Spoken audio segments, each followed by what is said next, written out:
今回、待望のこの人。そうです。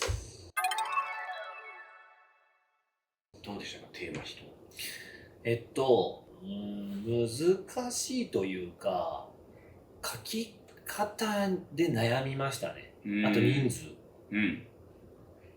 初め4人が良かったんですけど、書いてるうちに収まりきらないやということで3人絞らせていただきまして、はい、その3名のお名前をちょっと自らちょっと発表していただいてもよろしいですか。はい、まずは三木慎一郎さん。はい。お世話になってます。小野坂正也さん。お世話になっております。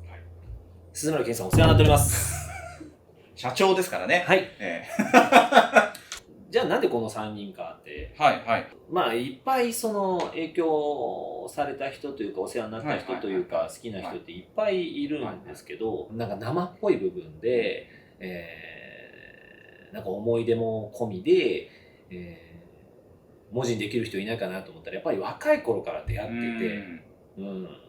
て、で、かつ割とこう濃密に、付き合いがあった人っていうところにたどり着いたんですよ。まあそうするとおのずとこう絞り込まれて、私が今回一番刺さった表現っていうのがこの仮パクの集大成という、これそうですね。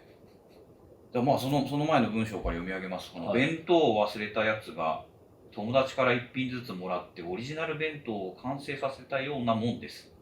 仮パクの集大成。そう。それがこの私なのです。はい、もう言い切ってやろうと。はい。この断言。はい。見たことない。まあ隠しますよね。普通は隠すと思うんですよ。普通は隠すんですけど。はい、でもなんかオリジナルと言えるものが果たして内なるものがあっただろうかと。ちょっとこう追求してみたんですが、掘り返してみたんですけど、あんま見当たらないんですよね。やっぱりこう、お米屋さんぐらいしか。そこは遺伝子がね。掘っても稲しか出てこないみたいな。だからその弁当でいうと米の部分はそうなんですよ。だから今回弁当書いたんですけど、まあ結構立派に書いて、でどれが誰だみたいなことあんまちょっと追求しないでほしいんですが、まあやっぱおにぎりがあって、そうおにぎりがあるのにサンドイッチあるよみたいな、お稲荷もあって、でもうハム、唐揚げ、ハンバーグ、もう卵みたいな、なんかちょっと子供が喜びそうな、そうですね。こういうふうにいろんな人からそのバランスとかじゃないじゃないですか。人からもらったんで。そうですね。その結果こう卵多め、肉多め、野菜少ない、デザートなしっていう。こんな感じかなと思って。和洋の詰め合わせですしね。そうですね。でもすごい読むとしっくりくるんですよ、これが。そう、今食うとちょっともたれそうなんですまあ特に先輩お二方のシャワーを浴びていたのが、そうですね。20代。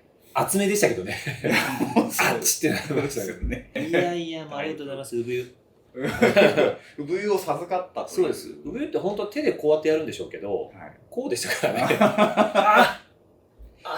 そうですよね。まあだからその流れで言うと、まあやはり小野坂さんのこの金田足ですね。フロートっていう、専門用語っていうか、その番組の中の小箱の番組、要は30分番組の中の5分番組を私持ってたんですよ。その、小野坂さん、香りの、〇〇エモーション。ラブラブエモーション。なんか、〇〇からラブラブか、ラブラブから〇〇だったんですけど、ちょっと、そこちょっとあやふでごめんなさい。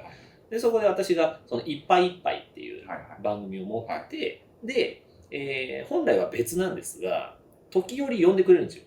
その時に、その歓迎してくれたんですよね。歓迎してくれた。桜井君は、今から銅像やから。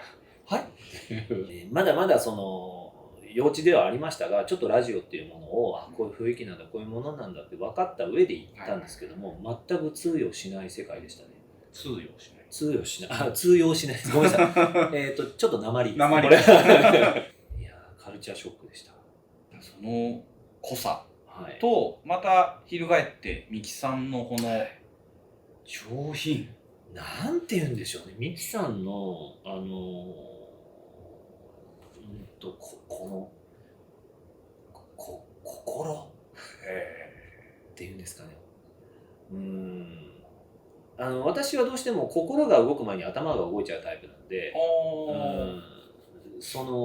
何でもいいじゃんってなっちゃうんですよ。要はもう効率とか容量の方に行っちゃうので、私は気にしないよっていうタイプなんですけども、ミキさんはいやいやと、ハートだろみたいな感じなんで、それでこうあんまりなんて言うんでしょうね、私流しちゃうんですよ。ちょっとはてなクエスチョンって思っても、まあなんか人にはいろいろあるよなって思って流しちゃうんですけど、ミキさんはちょっと気になって、あれはなんでですかって、そのマイク吹くっていうくだりですけど、そしたらすごい丁寧に教えてくれる。だってそうですよね、もうままあると原稿に書かれてますが、あるでしょうとそのマイク吹くっていう、ちょっとだからなんかリップ音とかですか？そうです、そうです。入るだけでもってことですよね。そうです。それが強めに入っちゃうと、セリフに紛れちゃうと、やっぱりそれを処理で取れないんで、そうするとまた再録なんですよ。リテイク、やり直しなんですが、我々は一応プロなので、その辺はテクニックとしてもうできて当たり前。それを前提に、演技表現に取り組むんですよ。だからミキさんはその手前でそういうつまずくじゃないですけども、服とかノイズを乗せてしまうということに対してものすごいストイックに厳しいんですよね、俺の踊りに。その姿をもうかなり序盤で見ましたね。こう驚いたというか、なるほどと思ったのが、この演じるという言葉を自ら発しないと、これがまた一つ三木さんのスタンスで、桜井さんもそれを受け継いでらっしゃるっていう。これもすごい納得しちゃったんですよね。演技を我々がやっている仕事をすごく言葉でうまくミキさんが捉えているなと思ったんですよね。なるほどなるほど。そこになんか納得したというか、言語化されてるなと思って、この人の中で。すごい納得しました。それにこう感銘を受けて、ああって。なのでその中に出てきますけれども、つまり私がおそ松の声を出しているのではなく、おそ松が声を発しているのです。もうこれですね。これです。これがもう、つまりそのおそ松にいろんなものが代入できるわけで、そういう認識でやってらっしゃるんですね。そうなんです。鈴村社長の声は結構好みと書かれて、そうですね。他にいないんですよね。すごく声優さんっぽいなと。私は思っておりまして。銀河英雄伝説。新しく作られている。で、彼がヤン・ウェンリーって役をやってるんですが、私もオーディションを受けたんです。で、受けるときに、それマネージャーにも言ったんですけど、これさ、鈴村じゃないなるほど。これは、鈴村くん以外考えられないけどねってと思ったらやっぱ鈴村くんになって、それぐらいやはりハマった時のなんか満場一致感ってすっごいある人なんじゃないかなと思うんですよね。この唯一無二の声を持っていますので、丸いっていう言葉です、なかなか声に対して丸いって聞かないなって僕は個人的に思って、ちょっと温和な雰囲気の、人柄もそうですし、音色も、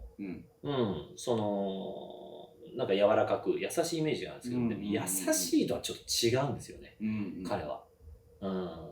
やっぱり、もうちょっと強さと厳しさがちょっとあるんですよ。甘ったるい優しさのような、なんか優しいって確かになんて言うんでしょう、優しいって割とこう内包する部分が大きいし、鈴村君ってもう少しやっぱりなんか男臭いというか、硬派な部分があると思うんですよ。だから優しいというよりはすごく穏やかだったり、その丸さがある。丸さがあるのがやっぱ芯は硬く強くあってとか、そっちの方がハマるなと。であとどこか朗らかなんですよ。ね、明るい、根は明るい、ねやかな感じはある。どっちかというと陰なんで、やっぱり。陰と陽。陰と陽。だからそのね、なんか、マリアージュを楽しんでる人もいたり、若かりし頃はあったんですけどね。あったんですけど。そこで、母文江が、あんたは凡人、鈴村さんは天才だから必死に食らいついていきなさいと。もう光景を覚えてますよ。座ってる母、立ってる私。いい？はい。あんた本当に凡人だから。普通だから。鈴村さん天才だ。ついてきなさい。はい。で、確か、その時父が、いやもう、高弘も頑張ってるぞ。みたいな。少し添えるっていう。だからそういう、すごい3人ですね、今回その中に出てきた。はい。という中で、今回、ついに人の話を書いてくださったんで、書いちゃいました。ストックがおそらくなくなりました。0に、連載終了です。おめでとうございます。特になんかないんですか？逆に聞いてみるっていう。